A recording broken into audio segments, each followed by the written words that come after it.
रात के सन्नाटे में हवाओं की आवाज के साथ एक सुनसान गांव में खड़ी एक पुरानी हवेली के बारे में कहा जाता था कि वहां जो भी गया वो कभी लौटकर नहीं आया। लेकिन राजीव ने इस चुनौती को स्वीकार किया। उसे नहीं पता था कि वह अपने जीवन की सबसे डरावनी रात का सामना करने वाला है। गांव कालीपुर अपनी पुरानी कहानियों और रहस्यमयी घटनाओं के लिए मशहूर था। गांव के बीचों बीच खड़ी एक विशाल हवेली, जिसे लोग अंधेरी हवेली कहते थे, आज भी डर और रहस्य का प्रतीक थी। लोग कहते थे कि हवेली में रात के समय अजीब आवाजें आती हैं, जैसे किसी के चीखने की, रोने की और कभी-कभी हंसी की। राजीव, एक युवा पत्रकार जिसने हाल ही में रहस्यमयी जगहों पर लेख लिखना शुरू किया था, इस हवेली के रहस्य को सुलझाने का निश्चय किया।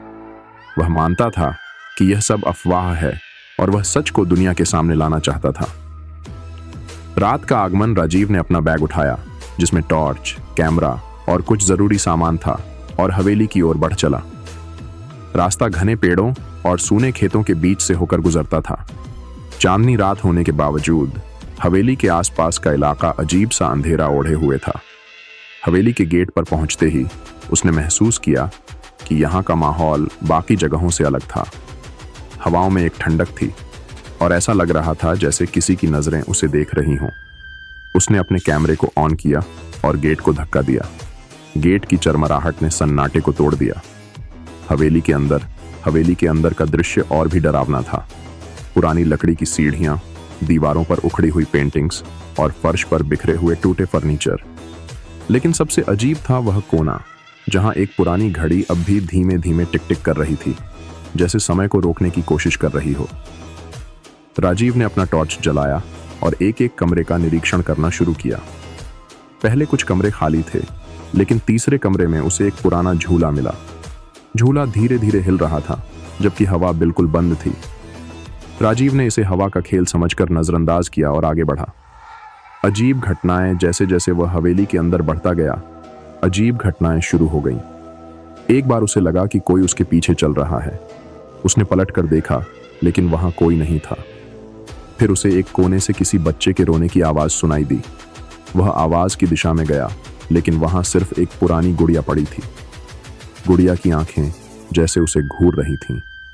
अचानक गुड़िया अपने आप हिलने लगी। राजीव ने घबराकर उसे छोड़ दिया और आगे बढ़ गया। सीढ़ियों के नीचे का दरवाजा, हवेली के बीचों बीच एक पुरानी सीढ़ी थी, जिसके नीचे एक बंद दरवाजा था। दरवाजे पर जाले और धूल जमी हुई थी, लेकिन दरवाजे पर खरोंच के निशान थे, जैसे किसी ने इसे खोलने की कोशिश की हो। राजीव ने हिम्मत जुटाई और दरवाजा खोला। दरवाजा खुलते ही एक ठंडी हवा का झोंका उसके चेहरे पर पड़ा। अंदर एक गहरा तहखाना था। तहखाने में अंधेरा था और वहां से किसी के बुदबुदाने की आवाज आ रही थी। तहखाने का रहस्य, राजीव ने टॉर्च जलाकर नीचे कदम रखा। तहखाना बहुत बड़ा था और उसकी दीवारों पर अजीब निशान बने हुए थे। वहां एक कोने में कुछ काले कपड़े पहने हुए मूर्तियां रखी थीं। इन मूर्तियों के चेहरे पर डरावने भाव थे, जैसे वे चीख रही हों। तभी एक परछाई उसकी टॉर्च की रोशनी में हिलती हुई दिखाई दी।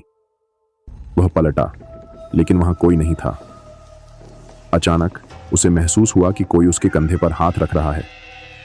उसने घबराकर पीछे देखा, लेकिन वहां सिर्फ अंधेरा था। अंतिम मुठभेड़, राजीव ने खुद को संभालने की कोशिश की, लेकिन तभी एक जोरदार चीख पूरे तहखाने में गूंज उठी। ये चीख इतनी तेज थी कि उसकी टॉर्च उसके हाथ से गिर गई। उसने अंधेरे में भागने की कोशिश की, लेकिन वह रास्ता भूल गया। तभी उसे एक महिला की परछाई दिखाई दी। वह सफेद कपड़े पहने हुए थी और उसके बाल बिखरे हुए थे। उसकी आंखें लाल थीं और उसके होंठों से एक डरावनी मुस्कान निकल रही थी। महिला ने धीमे धीमे उसकी ओर बढ़ना शुरू किया। राजीव ने भागने की कोशिश की, लेकिन उसके पैर जैसे जम गए थे। महिला उसके पास आकर रुक गई और एक ठंडी आवाज में बोली, तुमने यहां आकर गलती की। अब तुम भी बाकी लोगों की तरह यहां से कभी बाहर नहीं जा पाओगे। अचानक जागृति, राजीव ने अपनी पूरी ताकत लगाई और भागने की कोशिश की। वह किसी तरह सीढ़ियों तक पहुंचा और ऊपर भागा। जैसे ही वह बाहर निकला, गेट अपने आप बंद हो गया। वह पीछे मुड़कर देखने की हिम्मत नहीं कर पाया और तेजी से गांव की ओर दौड़ गया।